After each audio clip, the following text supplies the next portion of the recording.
Every music video you just saw was directed by the same person, and he didn't even go to film school. He grew up here, population 10,000. I direct music videos for a living, so I've spent a lot of time studying the people who shaped the industry, the legends who defined what a music video could be, and then Cole Bennett. Most directors take a decade to find their style, but Cole built one in his bedroom, in high school, in a town that doesn't even exist on most maps, while flipping the entire visual language of hip-hop on its head. He didn't just direct music videos, he built a brand, a festival, a record label, a beverage company, and a multi-million-dollar media empire, all before he turned 30. He turned down Hollywood offers exceeding $30 million, he directed the fastest growing music video in YouTube history, he executive produced an entire album with Eminem on it alongside a ton of other massive artists. But there's a detail at the center of Cole Bennett's story that almost nobody tells. Something that happened to him before he ever picked up a camera. This is Plano, Illinois, population 10,000, about an hour and a half outside of Chicago. The kind of town where Friday nights mean high school football. Every gas station plays country music, and the closest thing to a celebrity is the local weatherman. This is where Cole Bennett grew up, but honestly, that's not the part of the origin story that matters most. If you'd ask a teenage Cole what he wanted to be, he wouldn't have said a music video director. He wanted to be a sports broadcaster. The plan was Illinois State, Iowa, maybe Missouri, get the journalism degree, land a gig at a local TV station, and work his way up. That was the realistic dream. That was the dream of a kid from a small town who didn't think he had other options. From the time he could hold a camera, Cole was filming, consistently, compulsively. There's something psychologists have studied about kids who experience early trauma. They become hyper-aware of memory, of capturing moments, of holding on to things before they slip away. Whether or not Cole consciously felt that, the pattern fits. He was filming his life from the moment he was a child, and his mother was the one who made it possible. She bought him cameras, she helped him learn iMovie, she told him to chase whatever he loved, and eventually she would be the one to give him the name that would change his life. But she did all of this while working 3 jobs. 3. While raising 3 kids alone, in a town where nobody had it easy. Now, the work ethic Cole has, the impossible pace at which he builds, the relentless drive that makes him do 40 music videos in a year while running a blog, while booking concerts while still in college, that's not personality, that's inheritance. And he learned what hustle looks like by watching his mom outwork the world. She's the reason he's standing today. Cole has said this himself repeatedly in every major interview he's ever done. Cole needed a name, and he was about to scribble it down on a piece of notebook paper in study hall. The name, Lyrical Lemonade, does not make sense. That was kind of the point. He went to his mom for help. He had the vision, but not the title. And his mom, the same woman who had already done so much, came up with 2 words that would years later end up on cans in 7-Eleven, on stages with 60,000 people, and on records featuring Eminem. Lyrical Lemonade. Lyrical, the music, lemonade, the freshness. She came up with it, in their kitchen, in Plano. And the kid in front of her was about to take those 2 words and build something nobody, not even her, could have ever predicted. March 25th, 2013, the Lyrical Lemonade YouTube channel launches. Cole is 16 years old. The first upload drops in July. The accompanying blog launches in October. Now, here's what most documentaries get wrong about this moment. They jump straight to the music videos. They skip what came first. What came first wasn't a video brand. It was a Twitter blog. Cole's first work as Lyrical Lemonade was not directing, it was writing, posting blogs about Chicago rappers nobody else was covering. Vic Mensa, Taylor Bennett, King Louie. He'd come home from school, write 5 or 10 reviews a day, and engage with every artist who would talk to him on Twitter. He was working harder than most full-time journalists, and he wasn't getting paid a single dollar. But the videos started happening because he had a camera. The camera his mom gave him. And artists in Chicago needed visuals. So Cole, the high school blogger, started driving an hour and a half from Plano to Chicago alone on weekends to film local rappers for free. When he did get paid, it was $20 per video, sometimes nothing. Now, as a music video director, let me tell you something. It took most of us years just to figure out how to set up a basic shot. Cole was 18, in a town with 0 infrastructure, driving alone to a city he didn't fully know, asking strangers to let him point a camera at them. And he was doing it because nobody told him not to. The blog had 3 comments per post. The videos had 1,000 views each. By any reasonable metric, this was a hobby,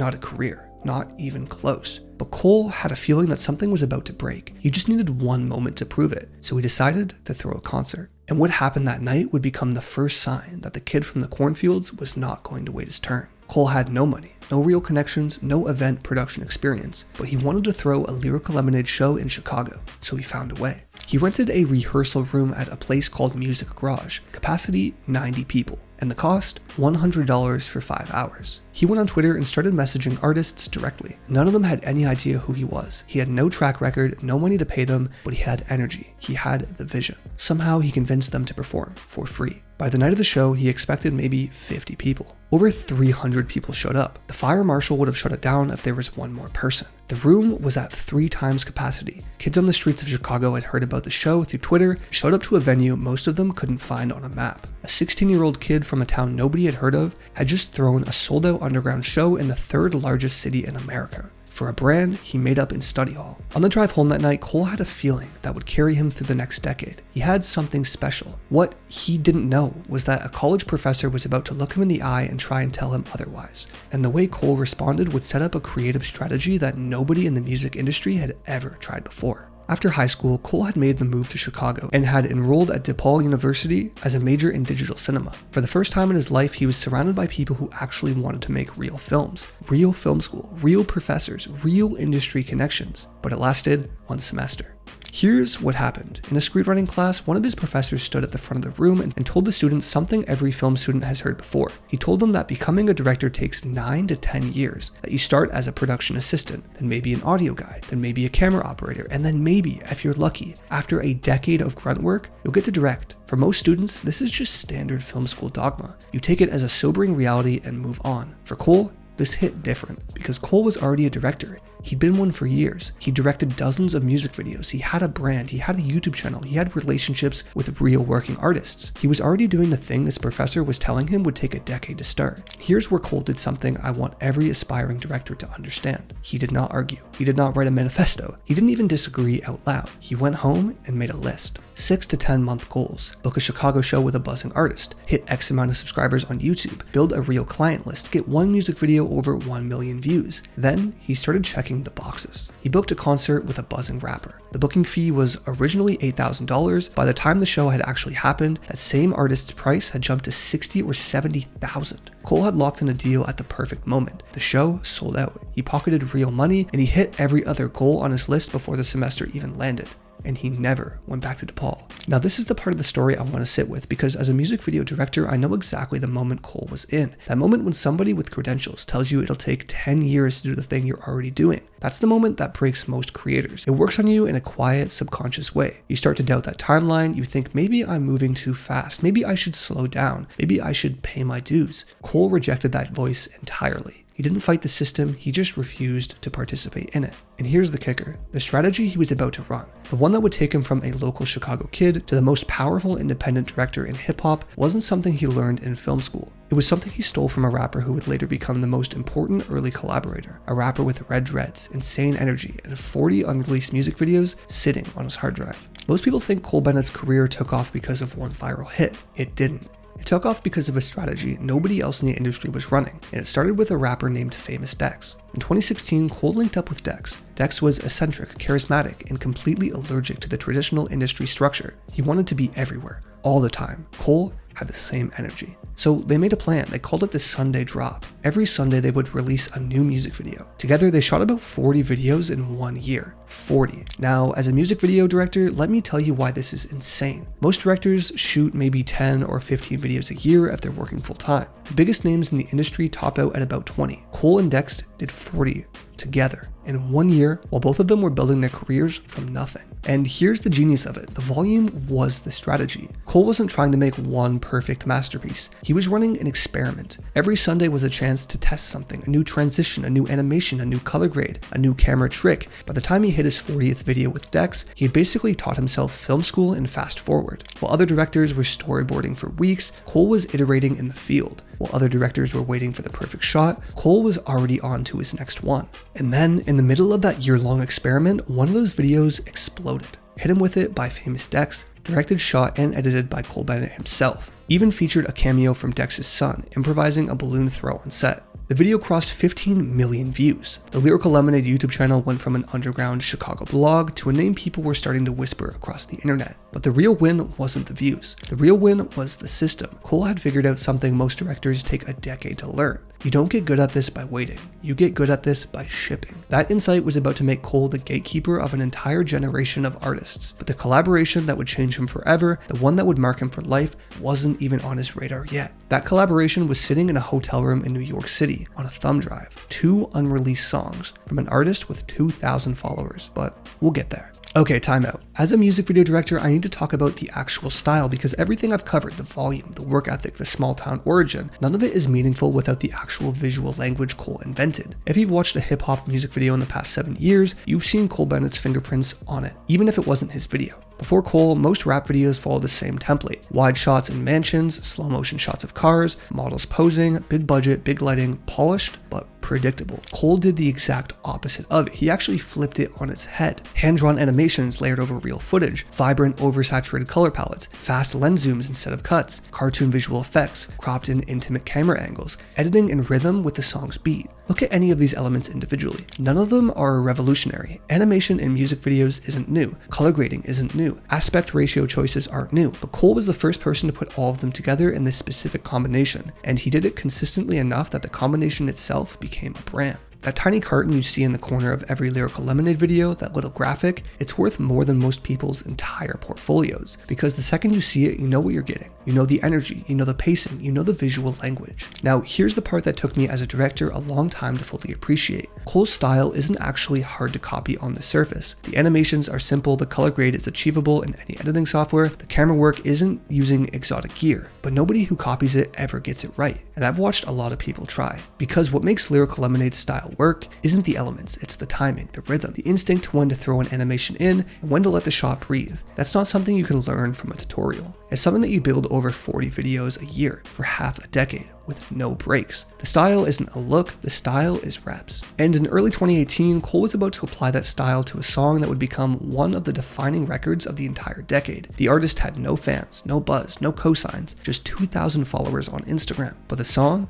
was about to break the internet. But before Juice WRLD, there was D-Rose. January 30th, 2017, Cole releases D-Rose by Lil Pump on the Lyrical Lemonade channel. Cole shot it, Cole edited it, Cole did everything. This was the one that changed it all. D-Rose wasn't a viral hit, it was a cultural moment. The SoundCloud rap wave was about to take over in hip-hop, and the visual language carrying that wave was the one Cole had spent years perfecting in basements and in hotel rooms. Within months, every young rapper trying to break in wanted a Lyrical Lemonade video. Lil Pump, Smoke Perp, Ski Mask, Trippie Redd, the entire SoundCloud generation funneled through Cole's lens. In one stretch in 2017, Cole was basically the gatekeeper of who got to look big on the internet. If you weren't getting a Lyrical Lemonade video, you were behind the curve. But Cole wasn't just collecting wins, he was building an algorithm. Every artist Cole worked with brought their fanbase to the Lyrical Lemonade channel. Those fans subscribed. Now, Cole had a media empire that wasn't dependent on a single artist. He owned the audience, he owned the platform. The artists came and went, but the channel kept growing. And by 2018, Lyrical Lemonade was sitting on tens of millions of subscribers.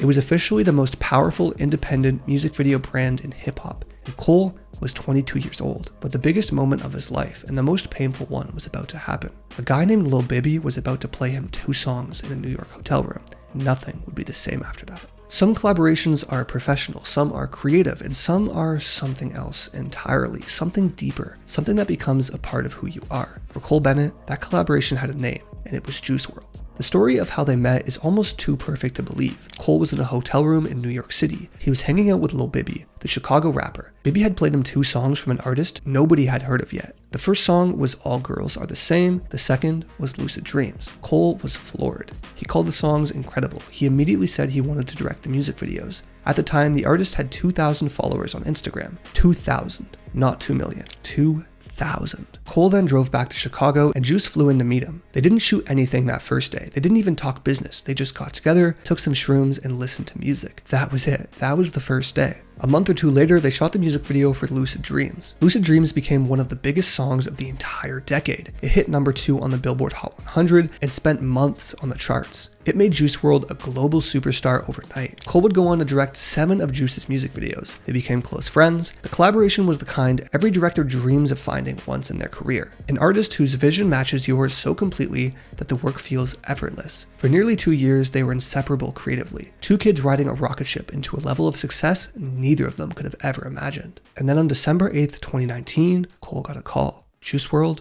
was dead. He was 23 years old. Now, I want you to remember everything we talked about at the beginning of this video. The detail nobody talks about, the thing that happened to Cole before he ever picked up a camera. I told you we'd get to it. Now we're here. Cole Bennett's father took his own life when he was young. This is the part of Cole's story you almost never hear. The reason his mom was working 3 jobs. The reason a young kid was raised in a small town, carrying a weight nobody his age should have to carry. Cole lost his father to suicide. He grew up watching his mom build a life out of grief. And now, at the highest point of his career, working with the most important artist of his generation, he just lost his closest creative collaborator, his friend, and his brother. For the second time in his life, someone he loved was gone too soon. That promise he made on Twitter, the one about shining for juice, he kept it. You'll see how he kept it in the most unexpected way at the very end of the video. But first, he had to keep going. 2 years later, Cole stood on a stage in Chicago at the Juice WRLD tribute concert. The crowd expected him to talk about how he'd helped Juice, how Lyrical Lemonade had launched his career, how Cole had been the one with the platform. He flipped the entire script. That kind of humility from someone at Cole's level is almost unheard of in this industry. And what makes that quote even more powerful is what Cole did 3 years later, when he released his own album. We'll get there. By 2018, Cole was no longer a music video director. He was building something bigger. Most directors stay in their lane. They direct, they get paid per project, they make a living. Cole did the opposite. He used his platform to build, vertical after vertical, layer after layer, until Lyrical Lemonade became a multi-arm media business. Music videos, blog and editorials, Summer Smash Festival, Lemonade beverage, merchandise, brand partnerships, record labels, talent management. The Summer Smash Festival started in 2018 in partnership with the Chicago promoter Speakerbox. The first year it pulled 11,000 people. By 2021, it was a 3-day festival drawing 30,000 people per day, 90,000 total. In just a few years, Cole had built one of the biggest hip-hop festivals in the country from scratch in Chicago, without a major promoter behind him. And here's something most people don't realize. Cole could have moved Summer Smash anywhere, New York, LA, Miami, bigger stages, bigger paychecks, but he chose to keep it in Chicago because that's where he came from, that's where the dream started, and that's where his mom raised him. He stayed in Chicago for the same reason he never sold the brand, which brings us to the moment in the story most people have never heard about. By his mid-20s, Cole had built something the biggest companies in entertainment couldn't ignore. Hollywood came calling. Major media conglomerates, entertainment firms, they all wanted a piece of Lyrical Lemonade. And one of those offers, according to Cole himself in a 2024 interview, exceeded $30 million.